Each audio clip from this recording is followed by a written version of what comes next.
میرے بزرگوں، بھائیوں، ماؤں اور بہنوں، اللہ تبارک و تعالیٰ نے جب انسانوں کو دنیا میں پیدا کیا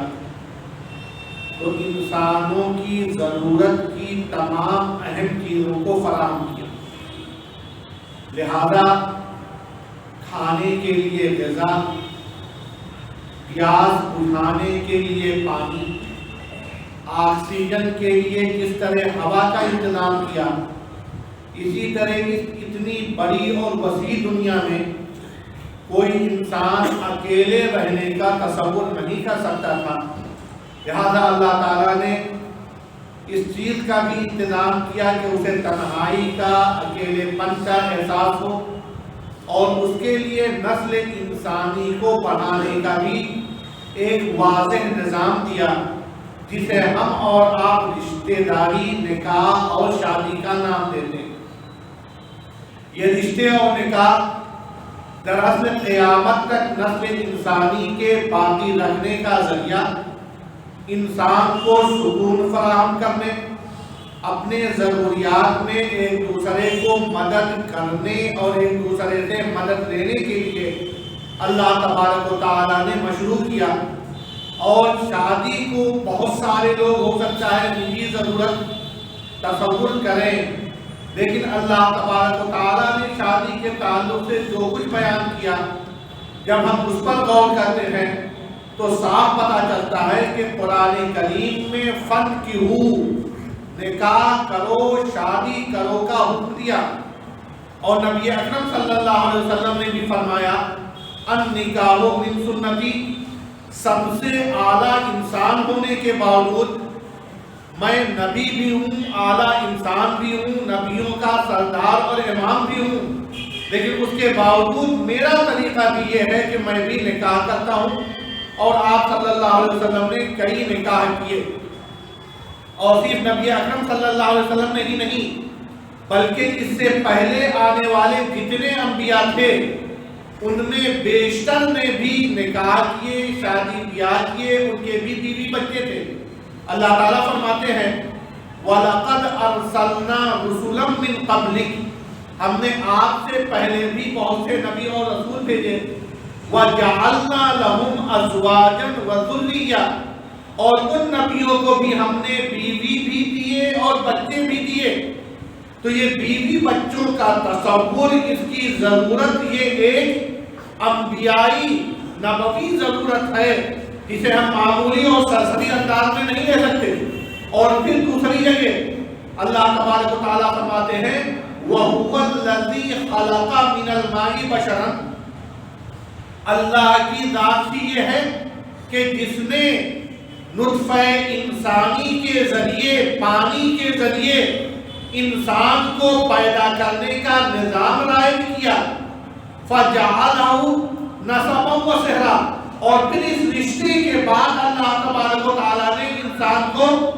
اپنائیت کے لیے، ایک دوسرے کی ضرورتوں کے ساتھ کھڑے ہونے کے لیے، دکھ درد کو بانٹنے، خوشیوں میں اضافے کے لیے دو طرح کے رشتے دیے، نسباً ایک نسبی رشتہ داری اور دوسری سحرن ایک سسرالی رشتہ داری، اور اسے اللہ تبارک و تعالیٰ اپنے احسانات میں بیان فرما رہے ہیں۔ بہرحال جب یہ رشتہ ہوتا ہے تو ایک لڑکے اور ایک لڑکی کا جو شاید اس سے پہلے اجنبی بھی رہے ہوں، یا کم از کم اس حد تک قربت کا تصور نہیں کیا جا سکتا جو شادی کے بعد ہوتا ہے، اور اللہ تبارک و تعالیٰ نے مردوں کو ان کی ضرورتوں کے پیش نظر کچھ مضبوطی اور قوت و طاقت عطا فرمائی، عورتوں کو صنف نازک، تھوڑا نازک بھی بنایا، کچھ نزاکتیں بھی رکھی، اور بعض اعتبارات سے کچھ کمزوریاں بھی رکھی۔ لہذا جب ہم نے قرآن کریم کا جائزہ لیا تو اسی پس منظر کو سامنے رکھتے ہوئے کبھی نبی اکرم صلی اللہ علیہ وسلم فرما رہے ہیں استوصوا بالنساء خیرا، عورتوں کے تعلق سے میری طرف سے وصیت سمجھ کر اچھا معاملہ کرنا۔ استوصوا، میری طرف سے ایک وصیت لے لو، کیا؟ بالنساء، کہ عورتوں کے ساتھ خیرن اچھا برتاؤ کریں گے۔ ایک اور موقع پہ نبی اکرم صلی اللہ علیہ وسلم نے کہا رفقاً بالقواریر، یہ عورتیں شیشے کے مانند نازک ہوتی ہیں۔ یہ آپ کو شیشہ آپ کو اپنا حقیقی روپ دکھاتا ہے، لیکن اگر آپ شیشے کو توڑ دیں گے تو شیشہ بھی ٹوٹ جائے گا، اور آپ جب اپنے چہرے کو اس میں دیکھیں گے تو آپ بھی ٹکڑے ٹکڑے نظر آئیں گے۔ لہذا ان خواتین کے ساتھ اچھا برتاؤ اسی طرح کرنا جیسے شیشے کی حفاظت میں کیا جاتا ہے۔ ایک اور حدیث میں نبی اکرم صلی اللہ علیہ وسلم نے کہا اتقوا اللہ فی نسائکم، اپنی خواتین اپنے گھر کی عورتوں اور خاص طور پر بیوی کے تعلق سے اللہ سے ڈرنا۔ کیوں؟ انما اخذتموہن، تم انہیں دوسرے گھر سے اپنے گھر لے کر آئے ہو، اپنے گھر کا فرد بنایا ہے، اب ان کے اوپر تمہاری اطاعت لازم ہے، تمہاری ضروریات کے لیے وہ کھڑی رہتی ہیں، زندگی بھر تمہارے گھر کے فرد کے طور پر اپنے مائکے کو نظر انداز کرتی ہیں، تمہارے بچوں کی ماں ہے، تمہارے رشتہ داروں کی رشتہ دار بن گئی ہیں، تمہاری ضروریات کو اپنی ضرورت اور بعض خواتین تو اپنے سے بھی زیادہ ضرورت سمجھ کر انجام دیتی ہیں۔ انما اخذتموہن، یاد رکھنا تم انہیں کیوں لائے ہو؟ بِأَمَانِ اللَّهِ، اللہ کے نام پر محفوظ رکھنے، ان کی حفاظت کرنے، ان کی ضروریات کو پورا کرنے کے نام پر۔ یہ ہدایات ہیں خالص احادیث اور قرآنی آیات۔ اب اس رسم و رواج کو شریعت اسلامیہ نے بہت آسان بنایا، اور صرف دو گواہ، لڑکی کے ایک قریبی رشتہ دار ولی اور لڑکی لڑکے کی قبولیت کی بنیاد پر، یہ رشتہ اللہ تبارک و تعالیٰ نے جو بالکل اجنبیت کا دوری کا تھا انتہائی قربت اور اپنائیت میں بدل دیا۔ اس کے بہت سارے تقاضے، لہذا خیر النکاح برکتاً، سب سے بہترین نکاح برکت کے اعتبار سے کیا ہے؟ ایسرہ مؤونۃً، جس نکاح میں سب سے کم خرچے ہوں، اور سب سے کم خرچے میں شریعت نے لڑکی اور لڑکے کا فرق نہیں کیا۔ شریعت نے نکاح سستا، آسان، کم خرچ ہونے کی بات کہی، لہذا اگر لڑکے کی طرف سے لڑکی پر بوجھ پڑے، جہیز دینا پڑے، تو یہ بھی اضافی مطالبہ ناجائز اور غلط۔ اسی طرح اگر لڑکی والوں کی طرف سے لڑکے سے ان کی حیثیت سے زیادہ مہر کا مطالبہ ہو، زیور کا مطالبہ ہو، دیگر کپڑے اور مختلف چیزوں کا مطالبہ ہو، تو یہ بھی غلط۔ اسلام نام ہے ایک معتدل دین کا، جس میں دونوں کی برابر رعایت، ایک جانب جہیز کی ممانعت تو دوسری جانب اپنی حیثیت سے بڑھ کر مہر نہ رکھنے کی بھی تاکید۔ ادھار لے کر سماجی دباؤ میں دکھاوے اور ریا کی وجہ سے زیادہ زیورات دینا، بھاری بھرکم دعوتیں کرنا، بڑے سے بڑے حال میں اس کا پروگرام رکھنا، یہ چیزیں کسی بھی طرف سے ہوں یہ غلط ہیں۔ لیکن رسم و رواج کو کنٹرول کیسے کیا جائے؟ ہم جانتے ہیں کہ سماج میں بہت سی برائیاں رائج ہیں، اسلام نے ہمیں ہر چیز کا طریقہ سکھایا ہے۔ حضرت معاذ بن جبل رضی اللہ تعالیٰ عنہ کو نبی اکرم صلی اللہ علیہ وسلم یمن بھیج رہے تھے اسلام کی دعوت کے لیے۔ جب اسلام کی دعوت کے لیے بھیج رہے ہیں، وہاں پر شرک ہے، وہاں پہ کفر ہے۔ اس سے پہلے وہ توریت اور انجیل کے ماننے والے تھے، حضرت عیسیٰ و موسیٰ کے پیروکار تھے۔ اس علاقے میں یہ برائیاں پیدا ہو گئی، شرک بھی پنپ رہا تھا، کفر بھی ان کی زندگیوں میں داخل ہو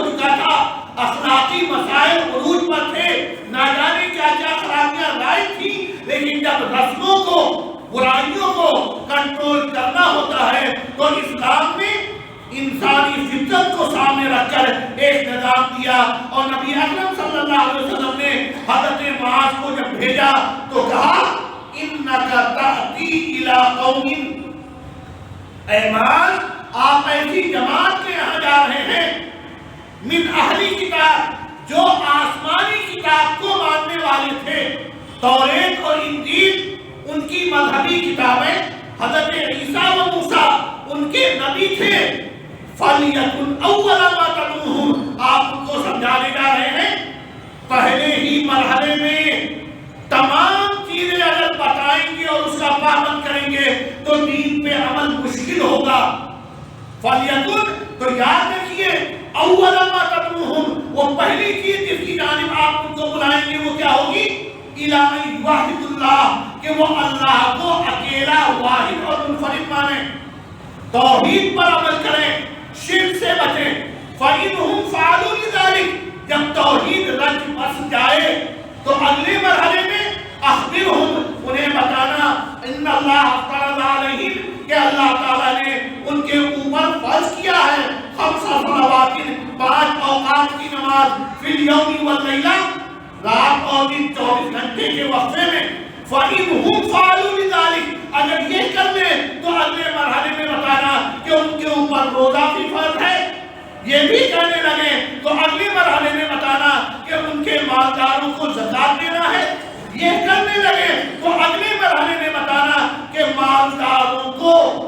جو حرم کی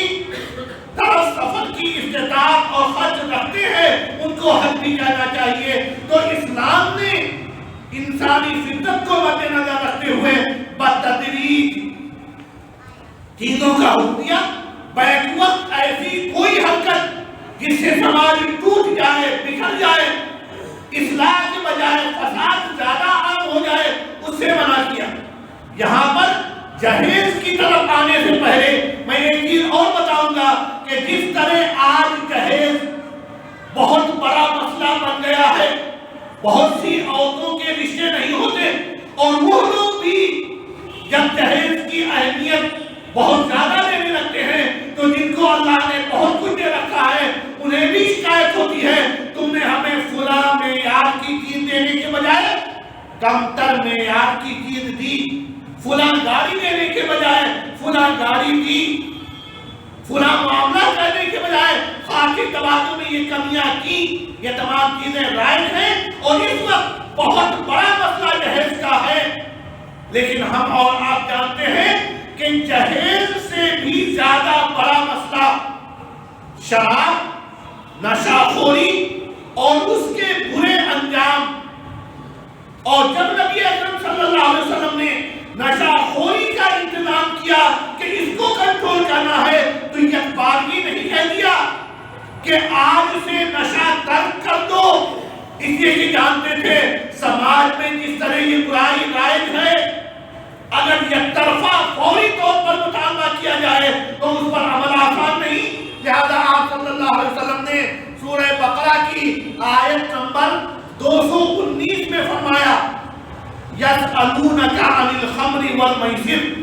لوگ آپ کے پاس آتے ہیں اور پوچھتے ہیں جوئے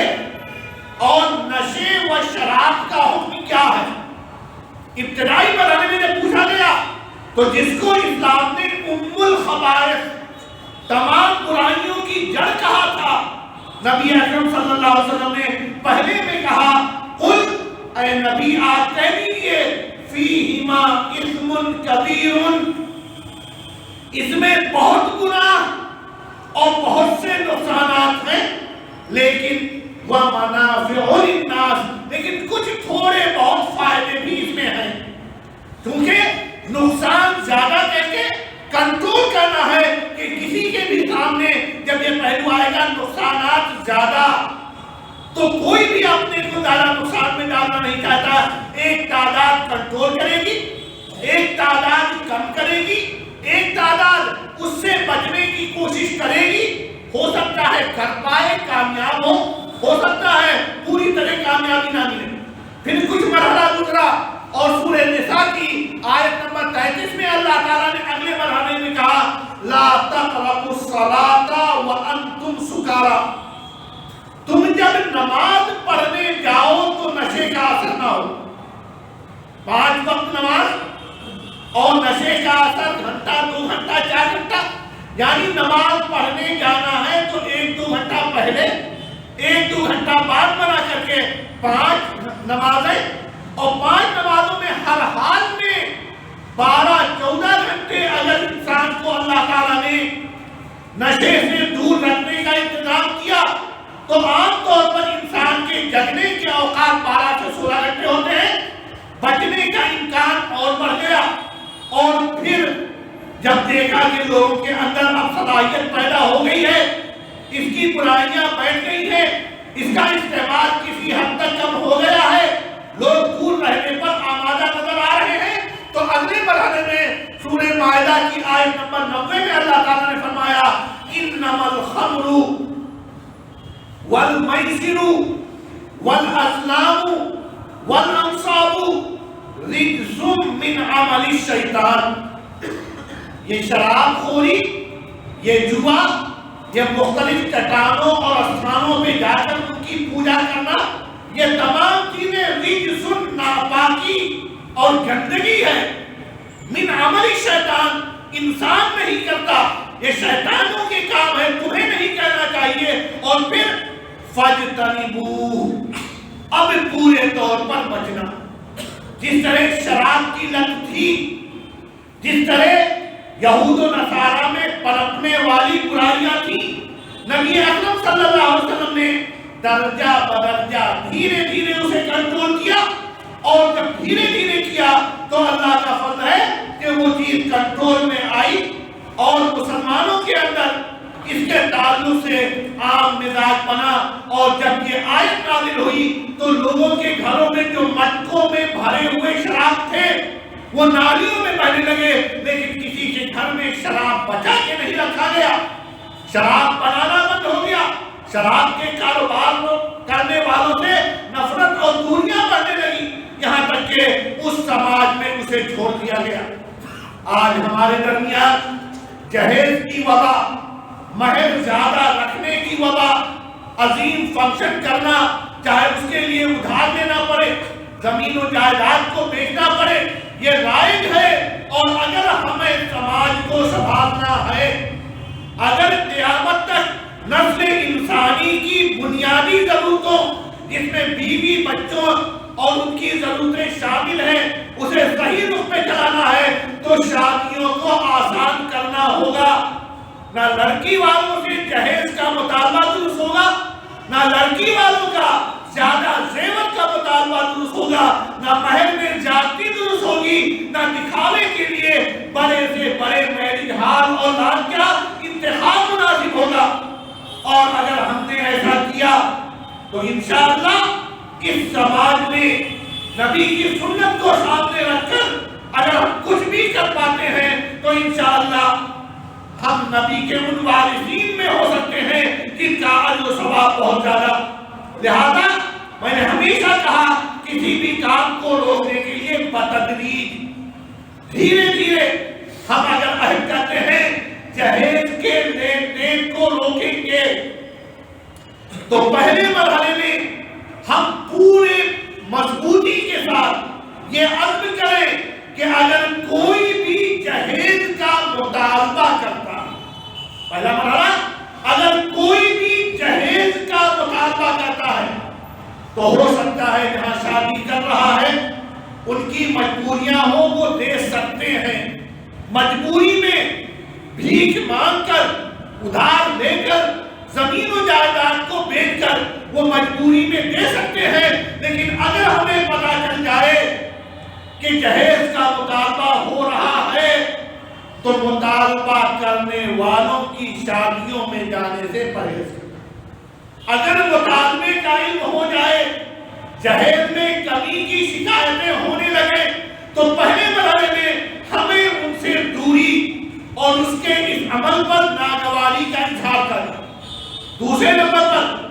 اگر لڑکے والے جہیز لینے سے انکار کر رہے ہیں لیکن لڑکی والے دکھا بہانے جہیز دینے پر آمادہ ہیں، کسی طرح رک نہیں رہے ہیں، تو جو معاملہ پہلے مرحلے میں لڑکے والوں کے ساتھ کیا تھا، آج بے ضرورت طور پر لڑکی والے خود بھی آپ دکھاوے کے طور پر جہیز دے رہے ہیں، ہمیں ان سے دوری بنانی ہوگی۔ اور کم از کم تیسرا مرحلہ، کوئی بھی شادی جس میں جہیز کے سامان کی نمائش ہو، جو سماج میں اس کو بڑھانے کو کا سبب بنے، جہیز کی جہاں بھی نمائش ہو، جہیز کے سامان سجائے گئے ہوں، گاڑیاں رکھی گئی ہوں، اس مرحلے میں ہمیں اس تقریب سے بھی اپنے آپ کو بچانا ہوگا۔ تو ہمیں ابتدائی مرحلے میں اگر ہم پورے نظام کو بنانا چاہیں، لڑکی والے مجبوری میں دے رہے ہیں، شادی نہیں ہو رہی تھی، بچیاں 30 35 40 سال کی پہنچ جاتی ہیں، گھروں میں بیٹھی رہتی ہیں، اس مجبوری میں اگر وہ دے رہے ہیں تو اس پہلے مرحلے میں لینے والا مجرم اور لینے والے سے ہمیں دوری بنانی، اور جس مرحلے میں زبردستی لڑکی والے دے رہے ہیں ان سے دوری بنانی ہے۔ اور عمومی طور پر جس جگہ بھی جہیز کے سامان کی نمائش ہو، سجا کے رکھا جائے، میں بہت بڑی بات نہیں کہہ رہا، صرف وہ چیزیں جو ہر اعتبار سے بری ہیں واضح ہو رہی ہے، ہم کو اور آپ کو اس مرحلے میں اگر یہ طے کر لیتے ہیں تو بہت بڑی چیز نہیں، لیکن اس پر قائم رہیں گے۔ آج ایک حادثہ ہوا، 1 مہینے اثر رہے، اس کے بعد ختم، اس سے کام نہیں چلے گا۔ ہم زندگی کا اصول بنا لیں کہ جہیز مانگنے والے،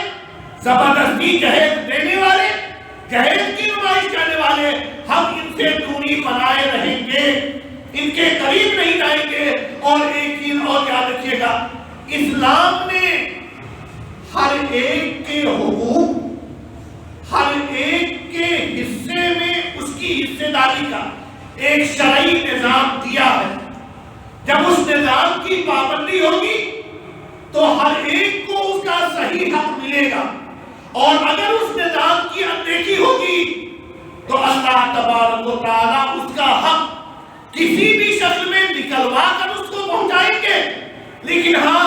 پھر دونوں شکلوں میں ناجائز اور گناہ ہوگا۔ پچھلے ہفتے ہم نے وراثت کے تعلق سے تفصیلی باتیں کی تھی۔ ہر ایک کا جائز حق اپنے والدین میں، دیگر رشتہ داروں میں جو بنتا ہے، وراثت اس حق کا نام ہے،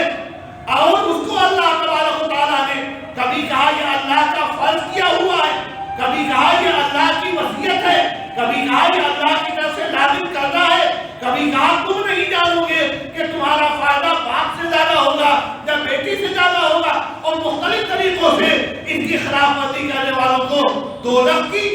ہمیشہ کی دوزخ اور دردناک اور توہین آمیز سزا کا تذکرہ قرآن میں بڑا پڑا ہے۔ اور صرف 3 شکلیں ایسی ہیں جس میں کسی کو وراثت سے محروم کیا جا سکتا ہے، وہ غلام ہو، اس نے خود جس کا وارث ہو رہا ہو اس کو قتل کیا ہو، یا دین پھیر کر کسی اور دین میں چلا گیا ہو۔ تو اگر ہم کسی کو وراثت نہیں دیتے ہیں تو گویا ہم اس کے ساتھ غلاموں سے برتر معاملہ کر رہے ہیں، ہم اس کو گویا اپنے قاتل کی سزا، جبکہ اس نے کوئی جرم نہیں کیا، وہ سزا دے رہے ہیں، گویا ہم اسے دین سے خارج کر رہے ہیں۔ لہذا وصیت جو وراثت کے شکل میں نبی اکرم صلی اللہ علیہ وسلم کی ہے، ہم اور آپ یہ طے کریں کہ وراثت کے نظام کو رائج کیا جائے تاکہ ہر ایک کو اس کا جائز حق ملے۔ اور اگر یہ نہیں ہوگا تو جب وراثت نہیں دی جائے گی تو وراثت کے نہ دینے کا گناہ، اور پھر جب اللہ تعالیٰ اسے دوسرے راستوں سے نکالیں گے تو کبھی وہ دباؤ کی شکل میں ہوگا، کبھی بچے کی اور بچیوں کی جان کے لینے، ان کو ستانے کے عوض میں ہوگا، لیکن آپ سے نکلے گا، جہیز کے نام پہ نکلے گا، اور آپ گنہگار جہیز دینے کے اعتبار سے بھی ہوں گے اور وراثت نہ دینے کے اعتبار سے بھی ہوں گے۔ لہذا بہتر طریقہ یہی ہے کہ شریعت کے بتائے گئے اس طریقے کے مطابق دیں جس میں آپ ثواب کے مستحق ہوں۔ اللہ تبارک و تعالی ہم کو، آپ کو، سب کو سنجیدگی سے ان مسائل ان کی پیچیدگیوں ان کی سنگینیوں کو سمجھنے کی توفیق عطا فرمائے اور قرآن و حدیث میں بتائے گئے نظام کے مطابق عمل کرنے اسے عام کرنے اور دوسروں کو اس کے مطابق سمجھانے کی توفیق عطا فرمائے.